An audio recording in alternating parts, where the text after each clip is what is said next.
So thanks everybody for coming, and hopefully a few more people stagger in when the beer stops flowing.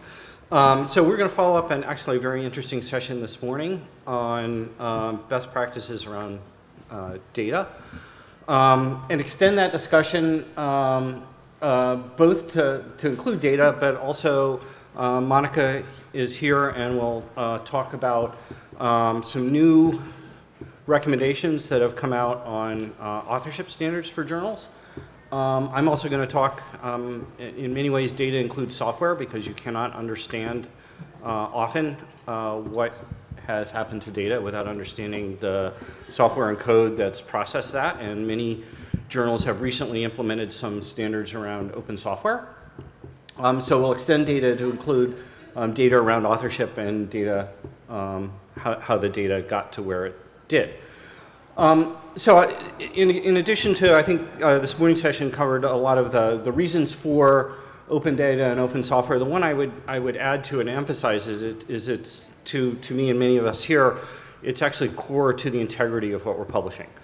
Science has evolved so that the research publication is actually often a link to other resources and cannot stand alone without those links and those other resources being fully available. So in many ways, open data, open software, or the links to the data and software are actually core to the integrity and the credibility of the published research. They're essentially part of the research paper and should be treated that way. And it's a key part for the integrity of the publisher and a key part of what we present as publishers to both the research community for advancing science and more broadly to society.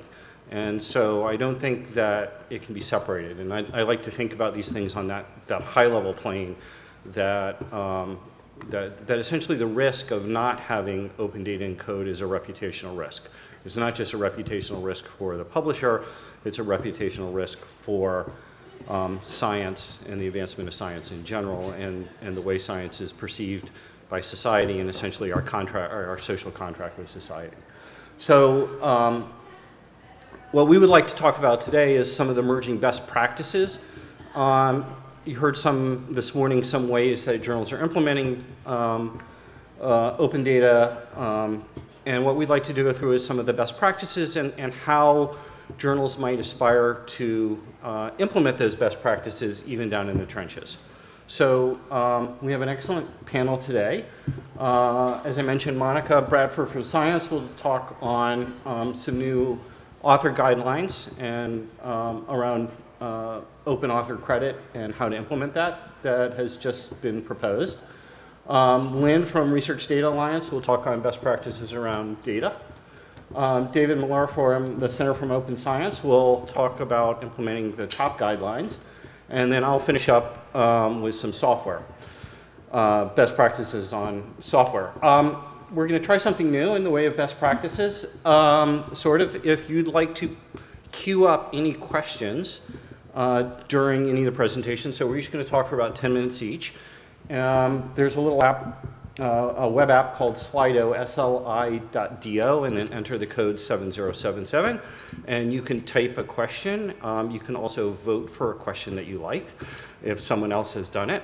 You can stay anonymous, but if you'd like to put your name, we can recognize you when we ask the question. And so then we'll have those questions queued up for the Q&A session afterwards, or at least in part.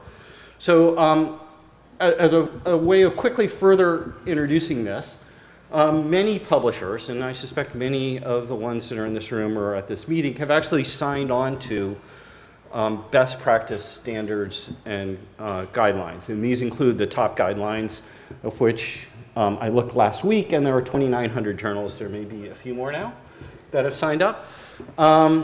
Of course, that could be at level 0, and I think David will go into that more, but the hope is that actually the journals will move up higher through that process. COPDES was also mentioned this morning, the Coalition on or for Publishing Data in the Earth and Space Sciences. Many of the major publishers that publish Earth Science journals, including Elsevier, Springer, Nature, Science, Springer Nature, Science, PNAS, and most of the society publishers have all signed on to that. The Joint Declarations on Data Citation Principles now have 114 organizations, including most of the major publishers. Many have, AAAS and Arnold ran a series of reproducibility conferences that also include many of the major publishers. Here's the authorship link, which is open for comments, and I think the hope is that we'll get some endorsements for this once it's been refined a bit. And even repositories are getting in the game of kind of quality control as well, and there's some standards emerging for repositories. The challenge in our space is practicing what you preach, and really that's what we're trying to get in today. And just as a way of starting off and that, you know, just to lighten or say that we're not nearly as bad as some other organizations that are heavily involved in this, or to give us hope that we're already off doing better. This is the NSF FAQ on data. You notice it hasn't been updated since November 2010. Oops, sorry, yep, this is the NSF one. And it includes a horrible statement which says that the expectation is that data will be made available after a reasonable length of time after the grant. So it's not even linked to publication and things like that. This is something I've actually been working with NSF for over a year to try to get them to change, to actually support publishers by making it clear in their data policies that if there's a publication, the data should be released upon publication. NSF is actually better than NIH, which hasn't revised its guidelines since 2004. So in many ways, we can take the lead over what some of the funders are doing. So again, if you have questions and want to queue them up during the presentations, it's sli.do #70 or code 7077.